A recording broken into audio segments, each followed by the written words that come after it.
Shalom, saudara-saudara yang terkasih dan diberkati oleh Tuhan. Kita berjumpa dalam gerakan membaca Alkitab di saat ini.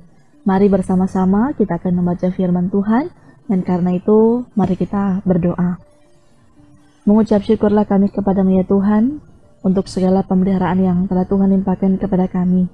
Kami menikmati berkat anugerah di hari ini, dan saat ini ya Tuhan bermohonlah kami kepadamu, untuk bimbingan Tuhan lewat kami akan membaca firman-Mu bersama di saat ini. Biarlah hikmat yang Tuhan anugerahkan memampukan kami dapat mengerti, memahami, sehingga kami pun akan semakin giat dan tekun untuk selalu hidup sesuai dengan kehendak-Mu. Maka dari itu ya Tuhan, kami bermohon untuk segala pemeliharaan penyertaan Tuhan ketika kami akan membaca firman-Mu bersama di saat ini. Di dalam nama Tuhan Yesus kami berdoa. Amin. Saudara-saudara, di hari yang ke-326, mari kita membaca dalam Roma pasal 4 hingga Roma pasal yang ke-7. Jadi, apakah akan kita katakan tentang Abraham, bapa leluhur jasmani kita? Sebab, jikalau Abraham dibenarkan karena perbuatannya, maka ia beroleh dasar untuk bermegah, tetapi tidak di hadapan Allah. Sebab, apakah dikatakan nats kitab suci, lalu percayalah Abraham kepada Tuhan, dan Tuhan memperhitungkan hal itu kepadanya sebagai kebenaran. Kalau ada orang yang bekerja, upahnya tidak diperhitungkan sebagai hadiah, tetapi sebagai haknya. Tetapi kalau ada orang yang tidak bekerja, namun percaya kepada Dia yang membenarkan orang durhaka, imannya diperhitungkan menjadi kebenaran. Seperti juga Daud menyebut berbahagia orang yang dibenarkan Allah, bukan berdasarkan perbuatannya. Berbahagialah orang yang diampuni pelanggaran-pelanggarannya, dan yang ditutupi dosa-dosanya.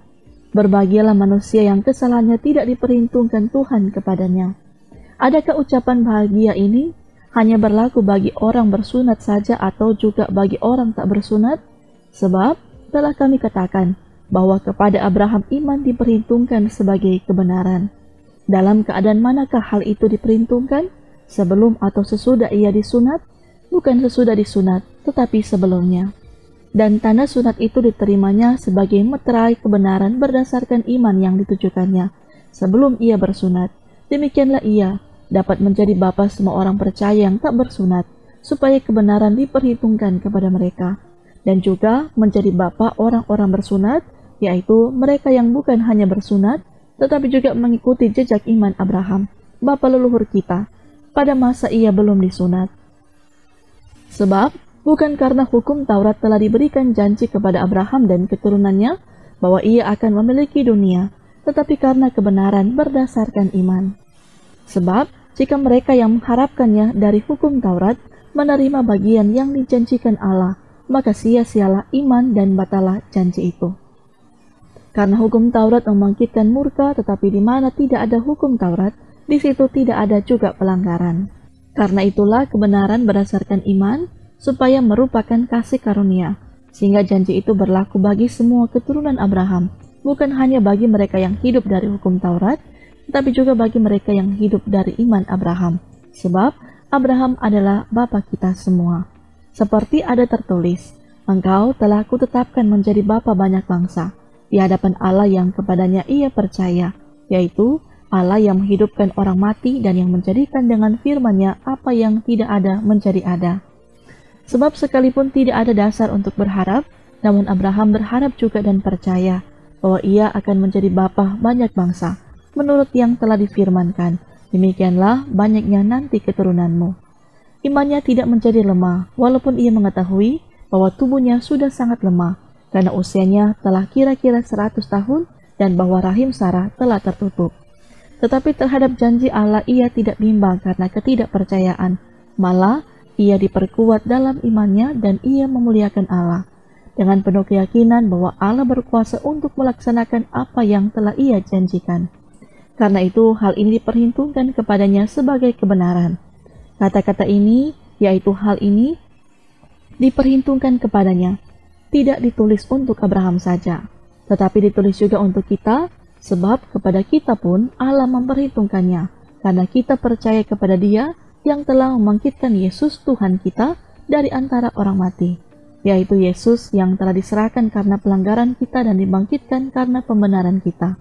Sebab itu, kita yang dibenarkan karena iman, kita hidup dalam damai sejahtera dengan Allah, oleh karena Tuhan kita, Yesus Kristus.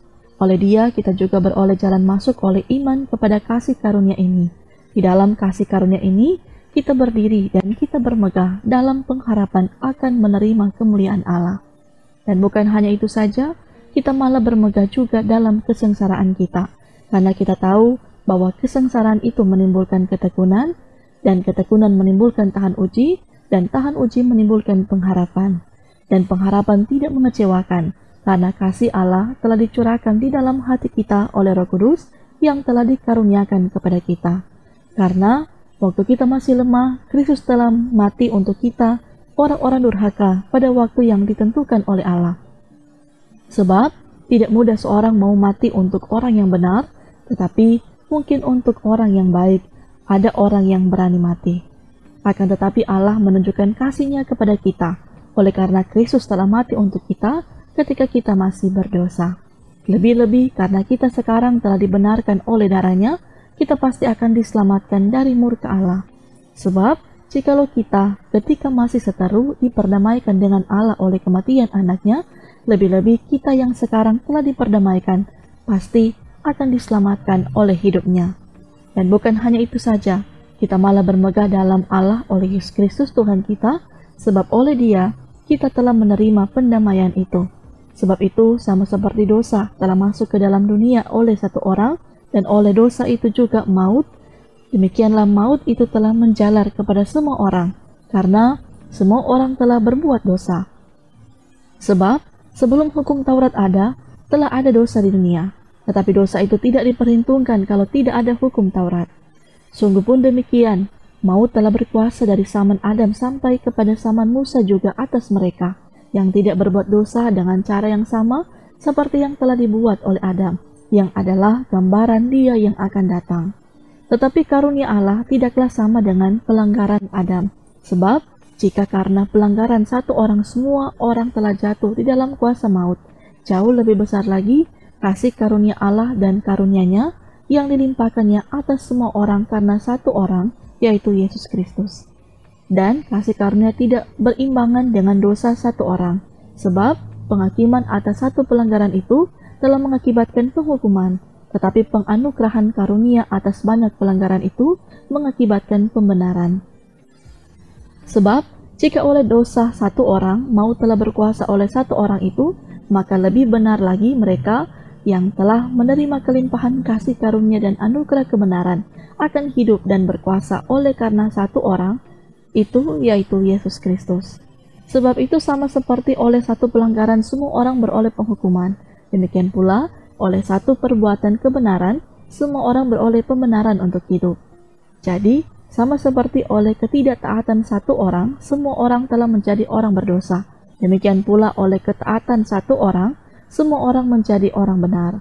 Tetapi hukum Taurat ditambahkan supaya pelanggaran menjadi semakin banyak, dan di mana dosa bertambah banyak, di sana kasih karunia menjadi berlimpah-limpah, supaya sama seperti dosa berkuasa dalam alam maut, demikian kasih karunia akan berkuasa oleh kebenaran untuk hidup yang kekal oleh Yesus Kristus Tuhan kita. Jika demikian, apakah yang hendak kita katakan? Bolehkah kita bertekun dalam dosa, supaya semakin bertambah kasih karunia itu? Sekali-kali tidak. Bukankah kita telah mati bagi dosa? Bagaimanakah kita masih dapat hidup di dalamnya? Atau, tidak tahukah kamu bahwa kita semua yang telah dibaptis dalam Kristus, telah dibaptis dalam kematian-Nya? Dengan demikian kita telah dikuburkan bersama-sama dengan Dia oleh baptisan dalam kematian, supaya sama seperti Kristus telah dibangkitkan dari antara orang mati, oleh kemuliaan Bapa, demikian juga kita akan hidup dalam hidup yang baru. Sebab, jika kita telah menjadi satu dengan apa yang sama dengan kematian-Nya, kita juga akan menjadi satu dengan apa yang sama dengan kebangkitan-Nya. Karena kita tahu bahwa manusia lama kita telah turut disalibkan, supaya tubuh dosa kita hilang kuasanya, agar jangan kita menghambakan diri lagi kepada dosa. Sebab siapa yang telah mati, ia telah bebas dari dosa. Jadi jika kita telah mati dengan Kristus, kita percaya bahwa kita akan hidup juga dengan Dia. Karena kita tahu bahwa Kristus sesudah Ia bangkit dari antara orang mati, tidak mati lagi, maut tidak berkuasa lagi atas dia. Sebab kematiannya adalah kematian terhadap dosa, satu kali dan untuk selama-lamanya, dan kehidupannya adalah kehidupan bagi Allah. Demikianlah hendaknya kamu memandangnya, bahwa kamu telah mati bagi dosa, tetapi kamu hidup bagi Allah dalam Kristus Yesus. Sebab itu hendaklah dosa jangan berkuasa lagi di dalam tubuhmu yang fana, supaya kamu jangan lagi menuruti keinginannya. Dan janganlah kamu menyerahkan anggota-anggota tubuhmu kepada dosa untuk dipakai sebagai senjata kelaliman, tetapi serahkanlah dirimu kepada Allah sebagai orang-orang yang dahulu mati tetapi yang sekarang hidup, dan serahkanlah anggota-anggota tubuhmu kepada Allah untuk menjadi senjata-senjata kebenaran. Sebab kamu tidak akan dikuasai lagi oleh dosa, karena kamu tidak berada di bawah hukum Taurat, tetapi di bawah kasih karunia. Jadi bagaimana? Apakah kita akan berbuat dosa karena kita tidak berada di bawah hukum Taurat, tetapi di bawah kasih karunia? Sekali-kali tidak. Apakah kamu tidak tahu bahwa apabila kamu menyerahkan dirimu kepada seseorang sebagai hamba untuk mentaatinya, kamu adalah hamba orang itu yang harus kamu taati, baik dalam dosa yang memimpin kamu kepada kematian maupun dalam ketaatan yang memimpin kamu kepada kebenaran? Tetapi syukurlah kepada Allah, dahulu memang kamu hamba dosa, tetapi sekarang kamu dengan segenap hati telah mentaati pengajaran yang telah diteruskan kepadamu. Kamu telah dimerdekakan dari dosa dan menjadi hamba kebenaran. Aku mengatakan hal ini secara manusia karena kelemahan kamu, sebab sama seperti kamu telah menyerahkan anggota-anggota tubuh menjadi hamba kecemaran dan kedurhakaan yang membawa kamu kepada kedurhakaan, demikianlah hal kamu sekarang harus menyerahkan anggota-anggota tubuhmu menjadi hamba kebenaran yang membawa kamu kepada pengudusan. Sebab waktu kamu hamba dosa, kamu bebas dari kebenaran. Dan buah apakah yang kamu petik daripadanya? Semuanya itu menyebabkan kamu merasa malu sekarang, karena kesudahan semuanya itu ialah kematian. Tapi sekarang setelah kamu dimerdekakan dari dosa dan setelah kamu menjadi hamba Allah, kamu beroleh buah yang membawa kamu kepada pengudusan, dan sebagai kesudahannya ialah hidup yang kekal. Sebab upah dosa ialah maut, tetapi karunia Allah ialah hidup yang kekal dalam Kristus Yesus Tuhan kita. Apakah kamu tidak tahu, saudara-saudara, sebab aku berbicara kepada mereka yang mengetahui hukum, bahwa hukum berkuasa atas seseorang selama orang itu hidup? Sebab sebagai istri terikat oleh hukum kepada suaminya selama suaminya itu hidup. Akan tetapi apabila suaminya itu mati, bebaslah ia dari hukum yang mengikatnya kepada suaminya itu. Jadi, selama suaminya hidup, ia dianggap berzina kalau ia menjadi istri laki-laki lain. Tetapi jika suaminya telah mati, ia bebas dari hukum, sehingga ia bukanlah berzina kalau ia menjadi istri laki-laki lain. Sebab itu, saudara-saudaraku, kamu juga telah mati bagi hukum Taurat oleh tubuh Kristus, supaya kamu menjadi milik orang lain, yaitu milik Dia yang telah dibangkitkan dari antara orang mati, agar kita berbuah bagi Allah.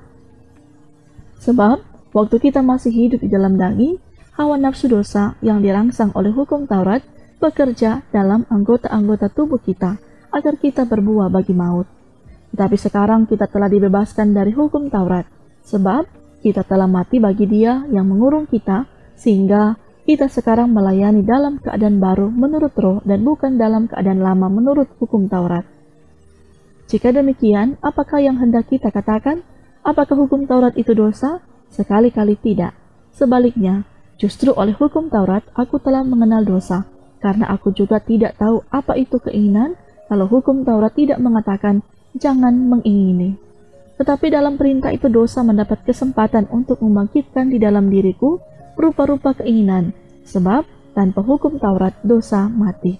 Dahulu aku hidup tanpa hukum Taurat, akan tetapi sesudah datang perintah itu, dosa mulai hidup. Sebaliknya aku mati, dan perintah yang seharusnya membawa kepada hidup, ternyata bagiku justru membawa kepada kematian. Sebab dalam perintah itu, dosa mendapat kesempatan untuk menipu aku, dan oleh perintah itu ia membunuh aku. Jadi, hukum Taurat adalah kudus, dan perintah itu juga adalah kudus, benar, dan baik.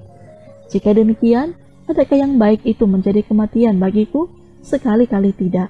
Tetapi semua nyata bahwa ia adalah dosa.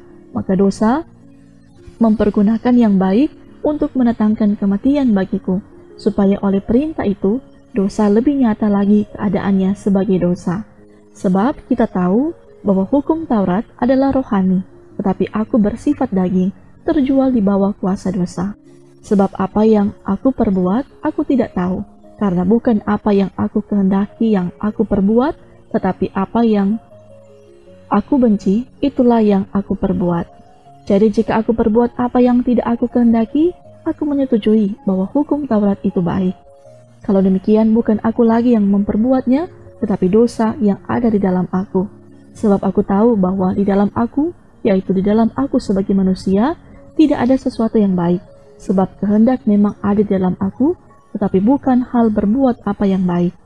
Sebab bukan apa yang aku kehendaki, yaitu yang baik, yang aku perbuat, melainkan apa yang tidak aku kehendaki, yaitu yang jahat, yang aku perbuat. Jadi jika aku perbuat apa yang tidak aku kehendaki, maka bukan lagi aku yang memperbuatnya, tetapi dosa yang diam di dalam aku. Demikianlah aku dapati hukum ini.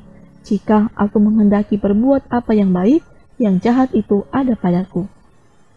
Sebab di dalam batinku, aku suka akan hukum Allah. Tetapi di dalam anggota-anggota tubuhku, aku melihat hukum lain yang berjuang melawan hukum akal budiku dan membuat aku menjadi tawanan hukum dosa yang ada di dalam anggota-anggota tubuhku. Aku manusia celaka. Siapakah yang akan melepaskan aku dari tubuh maut ini? Syukur kepada Allah oleh Yesus Kristus Tuhan kita. Jadi dengan akal budiku, aku melayani hukum Allah, tetapi dengan tubuh insaniku, aku melayani hukum dosa. Demikian firman Tuhan, mari kita berdoa. Terima kasih Bapa di surga, kami telah diberi hikmat untuk boleh kami membaca firman-Mu bersama di saat ini. Biarlah apa yang telah kami baca, yang telah kami dengar, itu akan selalu tertanam dalam hati dan pikiran kami. Dan itulah pula yang dapat kami lakukan dalam kehidupan kami.